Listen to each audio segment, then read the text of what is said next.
Tu crois que l'avocat qui t'a trouvé 30 millions en 2 jours là, tu es pas sûr que c'est un gars du pouvoir? Je le connais très bien. Mais il prend 30 millions facilement comme ça, gars. Même s'il est milliardaire, 30 millions. C'est pas lui. Il m'a dit que si tu me donnes l'autorisation, moi j'organise. Ah, là, oui. Ah. Il m'a dit que si tu me donnes l'autorisation, moi j'organise. Donc je ne sais même pas qui a mis quelque chose dedans. Ah, je ok. connais une seule personne qui m'a dit que si tu me donnes l'ok, moi j'organise, c'est tout. Oui.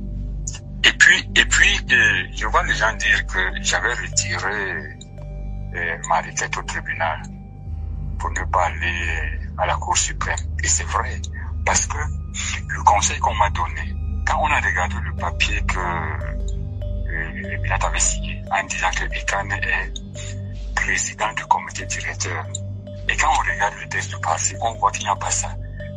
Le conseil juridique me dit que mais on a mis, c'est ta chose.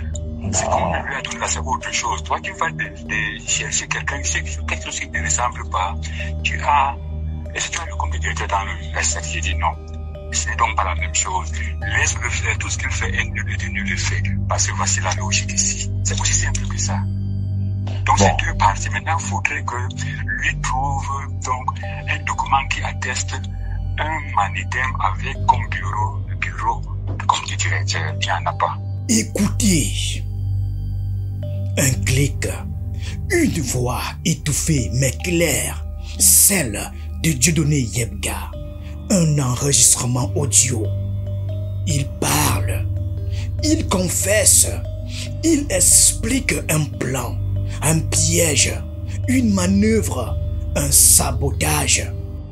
Mais non, en tout cas, non, moi je pense que c'est lui qui, comme en fait, je pense que toi tu le sais déjà, donc je m'étonnais sur la motivation de cet avocat, donc ça veut dire qu'il roule pour le gouvernement. Ça, je te dis que je ne sais pas, je ne peux pas non, te dire. Regarde, il a dit qu'il veut nuire à Ekane, il dit qu'il veut nuire à Ekane parce que peut-être il sait que c'est ça qui va t'inciter. Mais lui, je pense pas qu'il a un problème personnel avec Ekane. Lui, son objectif est ailleurs. Il a peut-être. Là, je Oui. dis sincèrement, Oui. je ne peux pas dire. On se connaît très bien, on fait d'autres choses ensemble. Oui. Et ce qui s'était passé m'avait rendu ridicule. C'est-à-dire, il faut seulement rendre la monnaie, c'est tout. C'est-à-dire, comme tu m'as dit l'autre jour là, donc c'est vraiment un truc de bassa, quoi. On garde d'abord. Oui, quel que soit le... Oui, on garde d'abord. Et comme je te disais, avec tous ces arguments-là, ce qui est sûr, c'est qu'on va rester nos deux dossiers. Ça, c'est sûr. Et on va donc aller au contentieux. On va rejeter ton dossier aussi.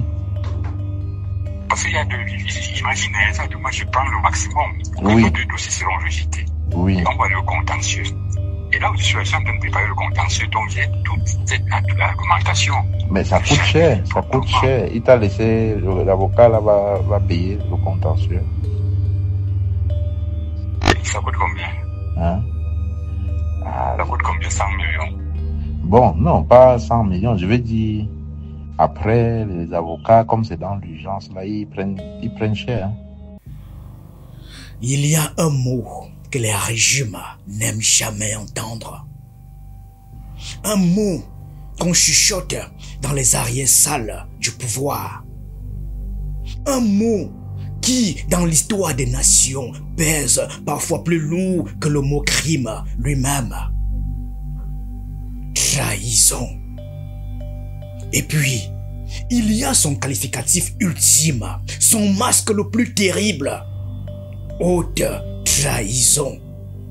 Pas celle d'un militaire qui change de camp, pas celle d'un espion démasqué, mais celle, plus insidieuse encore, d'un homme politique qui, sous couvert de loyauté, travaille à l'intérieur même de la machine, au cœur du système, à saboter l'espérance.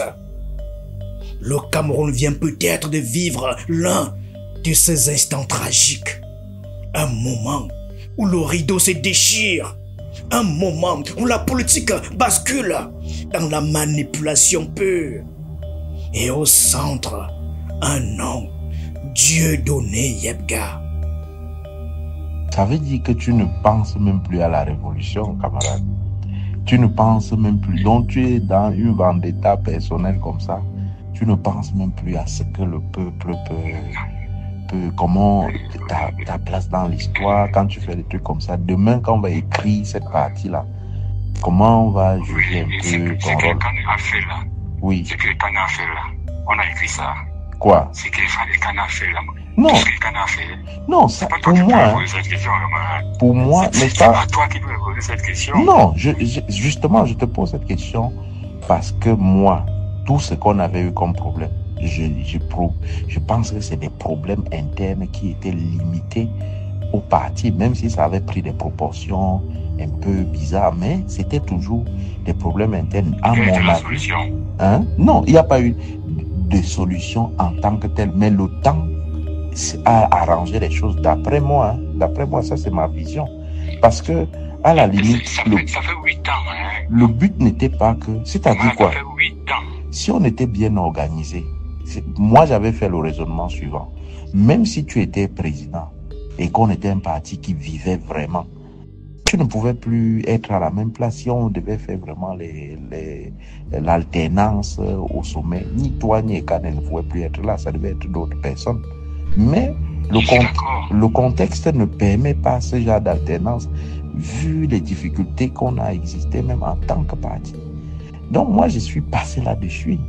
Hein? Peut-être on n'a pas parlé depuis, mais moi je me suis dit, ok, ce qui nous unit tous encore reste les idéaux révolutionnaires. Ce que vous venez d'entendre n'est pas un montage. Ce n'est pas une rumeur. Ce sont des mots d'un homme, Dieudonné Yebga, qui vient d'inscrire son nom dans le panthéon noir des grandes trahisons politiques de l'histoire africaine. Car oui, nous parlons ici des hautes trahisons.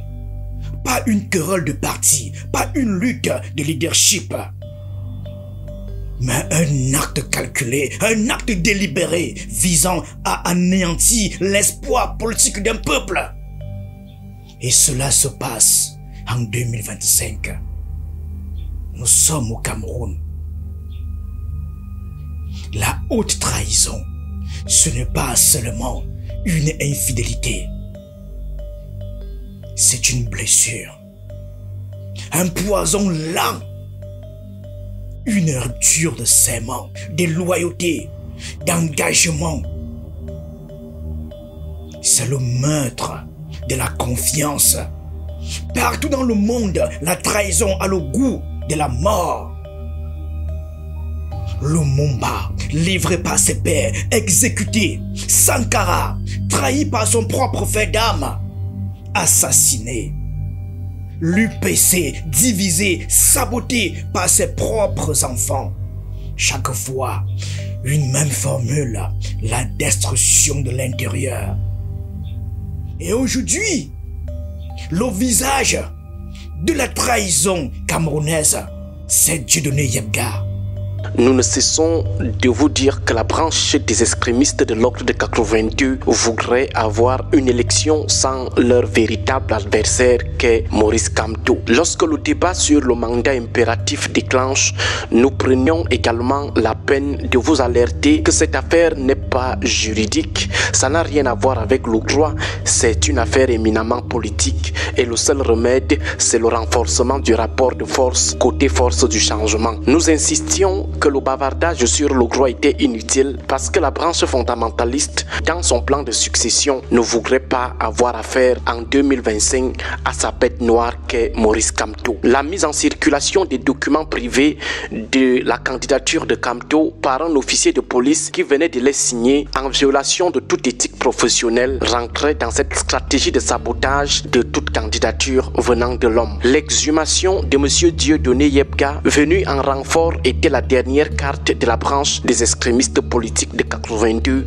après la panenka du professeur Maurice Kamto qui, contre toute attente, avait trouvé finalement un plan B pour contourner le piège de la mauvaise interprétation par les institutions acquises au régime du mandat impératif et du mandat représentatif. Comme rappelé la dernière fois, Dieudonné Yebga était la dernière carte des fondamentalistes. C'est l'homme venu en renfort pour offrir le motif de disqualification de Maurice Kamto et il est déterminé à faire le sale boulot. Ceux qui le supportent au sein de la branche fondamentaliste sont plus que déterminés. Ils savent que c'est leur dernière chance pour neutraliser leur bête noire qu'est Maurice Kamto. Dieudonné Yebga. Un nom jusque-là discret. Un militant, un rival, un traître. Il surgit dans la nuit comme un pion, comme un outil. Mais en réalité, il est le détonateur. Dans des audios en circulation, il explique calmement. Il détaille les failles juridiques. Il évoque des complicités internes. Il parle de neutraliser Maurice Kamto par la loi. Une stratégie machiavélique. Un plan construit pour saboter une candidature. Pas par le vote, mais par la procédure. Ce que Yebga détruit, ce n'est pas qu'un homme, c'est une dynamique démocratique. C'est la volonté d'un peuple. C'est la possibilité d'un changement réel. Maurice Kamto, leader de l'opposition, portait l'espoir d'une alternance. Un souffle, un élan, une promesse. Et soudain, tout s'écroule. À cause d'un document, à cause d'un nom, à cause d'un enregistrement. Nous ne sommes pas dans un roman noir. C'est l'histoire réelle du Cameroun. Le Cameroun de 2025.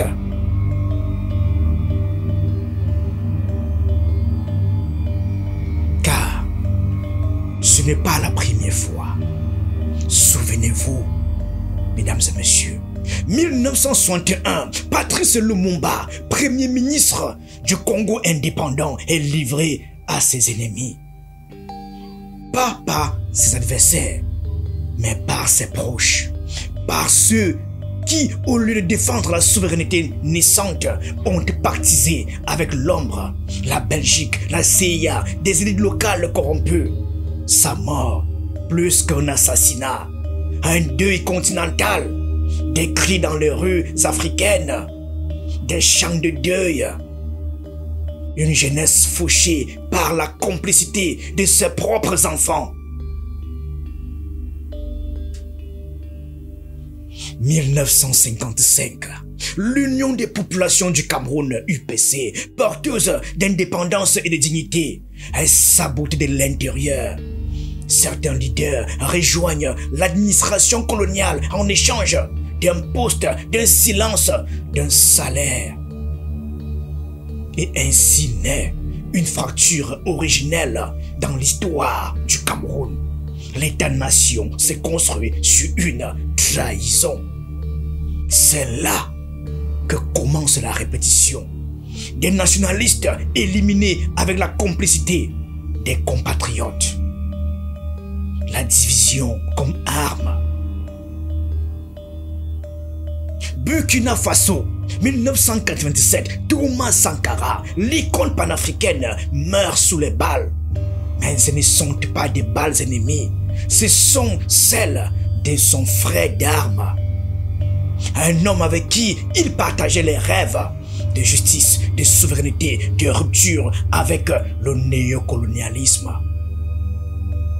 Et pourtant, c'est ce même homme qui le renverse pour servir l'ordre ancien.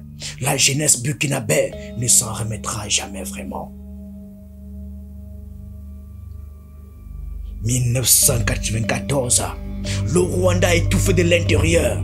Ici, la trahison dépasse la politique. Elle devient humaine, viscérale. Des familles dénoncent leurs voisins.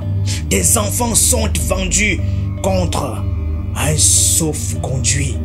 Des prêtres, des officiers, des ministres livrent des listes des personnes à exécuter Mon Dieu, et le silence de l'ONU, de la France, des alliés extérieurs envenime la plaie. Ici, la trahison a un goût de sang, un goût muet, un cri muet dans les mémoires. Nelson Mandela est le saboteur de la paix. À sa libération, Nelson Mandela choisit la réconciliation. Il tend la main, mais en face, la main reste fermée. L'appareil d'État, toujours infiltré par l'ancien régime, ralentit, freine, sabote. Et ce que les opprimés attendaient, justice, égalité, réparation, devient une attente sans fin. Pour beaucoup, ce fut une trahison passive, une désillusion active. Mesdames et messieurs, à chaque fois, la haute trahison naît du ventre, même de la cause qu'elle détruit. Et aujourd'hui, en 2025, le Cameroun revit le drame.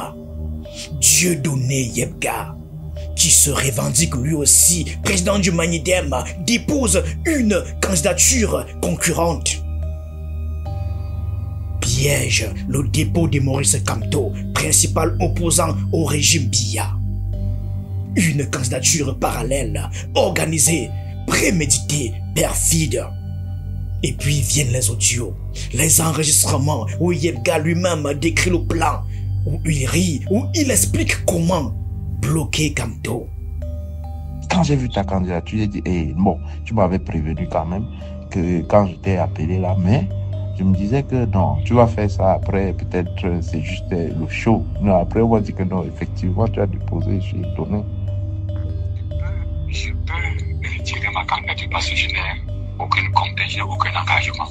Ouais. Je peux retirer cette candidature. Ouais. Maintenant, si je retire la candidature là maintenant et qu'on rejette la candidature de Kamto, le parti a perdu dans tous les sens. Non. Sauf qu'il y a eu un peu. Non. Moi, je pense que si tu retires ta candidature, ça leur enlèvera l'envie de rejeter cette candidature. Je pense que c'est le grand geste que tu peux faire.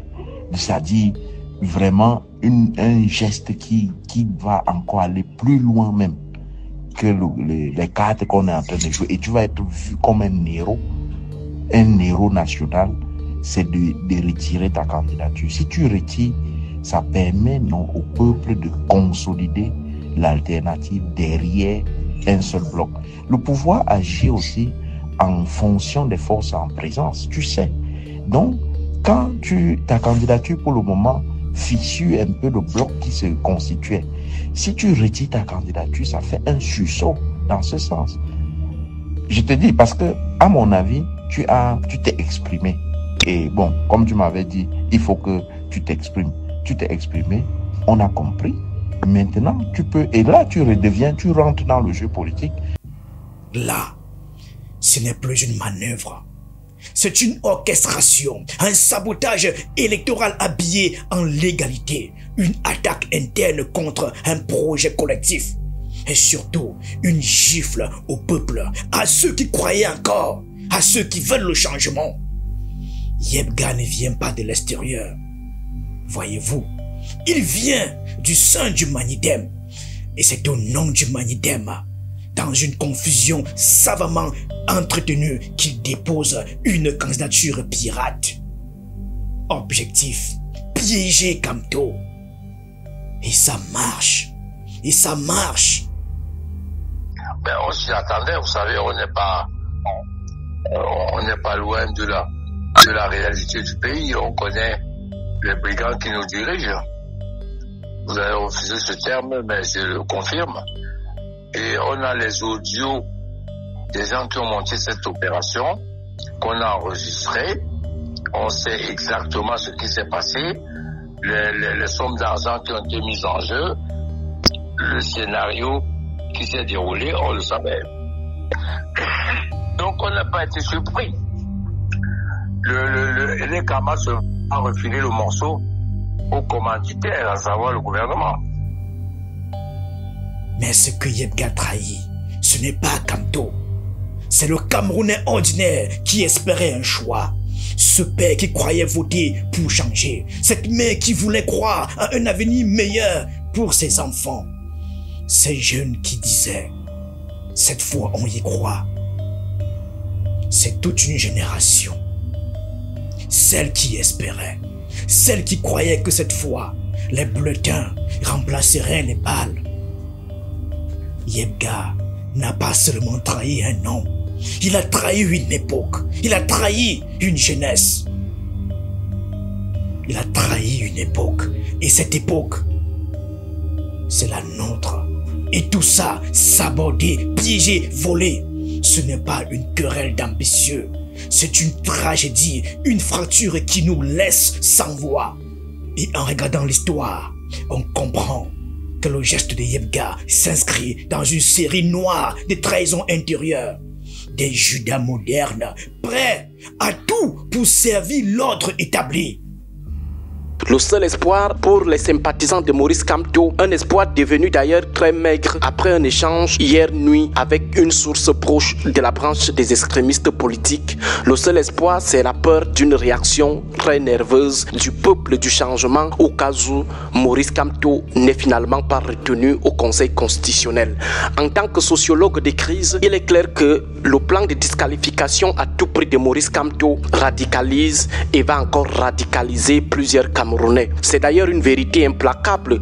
Plus vous frustrez, plus vous radicalisez, plus vous infligez des injustices, plus vous radicalisez. Ce n'est pas à nous d'apprendre cela aux sociologues des crises de la branche fondamentaliste. Donc, ce n'est que cette peur qui peut faire en sorte que la branche des extrémistes lâche finalement Kamto. Pour dire les choses encore plus simples, au regard de la détermination de la branche fondamentaliste au sein du régime, à 90%, la candidature de Kamto sera finalement rejetée. À 90%, le Conseil constitutionnel va se déclarer incompétent. Ça, c'est ce qui nous semble déjà planifié. Parce que si on laisse les avocats de Kamto dérouler, même si ce sont les derniers de leur promotion, Kamto va gagner au Conseil constitutionnel. Voilà pourquoi, à 90%, les fondamentalistes vont préférer que le Conseil constitutionnel dise tout simplement qu'il est incompétent comme d'habitude. Nous rappelons que Maurice Kamto et le MRC n'ont jamais gagné un procès devant les juridictions du renouveau. En résumé, la décision d'éliminer Maurice Kamto de l'élection de 2025 est une vieille décision dont la mise en pratique a débuté avec le report des élections législatives et municipales. Souvenez-vous,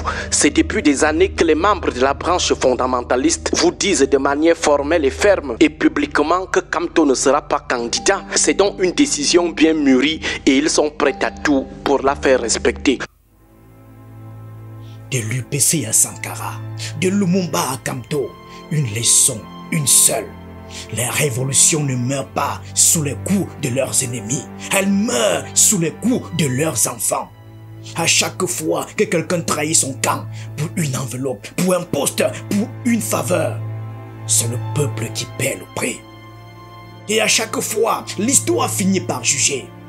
Même si la justice met du temps, même si les traîtres festoient encore. Vous savez, on peut supporter la défaite, on peut vivre avec les erreurs, mais on ne se relève pas facilement d'une trahison. Parce qu'elle laisse en nous un trou béant. Elle laisse en nous un doute, elle laisse en nous un silence. Le cas Yebga n'est pas un fait divers, c'est une déchirure historique, une balafre morale. Et c'est pour cela que nous en parlons aujourd'hui, mesdames et messieurs. Parce que ces souvenirs, c'est résister. Et que dans ce Cameroun de 2025, on ne trahira plus jamais sans conséquence. Aujourd'hui, la question n'est plus que contient ce dossier, mais plutôt jusqu'où sont-ils prêts à aller et surtout qui sont les complices. Car une trahison d'une telle ampleur ne se fait pas seule.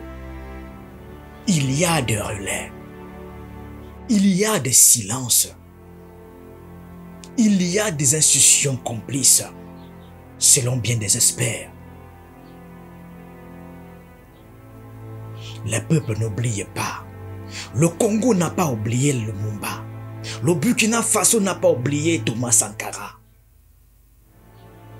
Et demain, le Cameroun n'oubliera pas Yebga. Pas parce qu'il est puissant, mais parce qu'il a incarné ce qu'il y a de plus destructeur dans la vie politique africaine. La trahison calculée, la trahison orchestrée, la trahison instrumentalisée. C'est là toute la gravité de cette chronique. Ce que révèle l'affaire Yebga, ce n'est pas simplement un fait divers et électoral. C'est une pathologie du politique au Cameroun. La perte de la confiance. Quand les alliances se retrouvent, quand les signatures manquent, quand les compagnons poignardent, nos citoyens se taisent.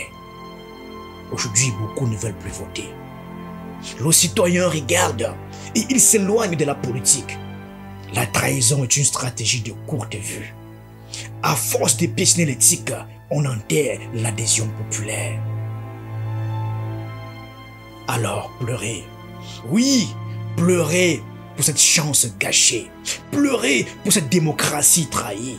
Mais surtout, retenez, car les traîtres changent de visage, mais jamais de méthode. Tout coquet, Philimi. Toi aussi, mon fils, César Abrutus. Toi aussi, mon frère, Ekane Ayebga. Le moment où l'on comprend que le poignard ne vient pas de l'ennemi, mais du frère, de l'intérieur, de celui qu'on croyait incapable de ça. Jules César s'effondre, non pas sous le coup des lames, mais sous celui du regard de Brutus. Et Maurice Kamto regarde, peut-être en silence, mais dans ce silence, il y a le même effondrement. Il y a le même vertige. Car lui voit aussi le poignard et reconnaît la main. César Brutus, Kamto Ayebga, deux hommes, deux époques, deux empires brisés de l'intérieur. C'est la même scène. C'est la même trahison. Mais cette fois, c'est la nôtre. Ce n'est plus de l'histoire romaine. Ce n'est plus du théâtre antique. C'est notre présent. C'est notre époque. C'est notre politique. Notre échec collectif à reconnaître les Judas modernes parmi nous. Et si nous ne retenons pas la leçon, alors nous méritons peut-être de revivre cette scène encore, encore, encore et encore.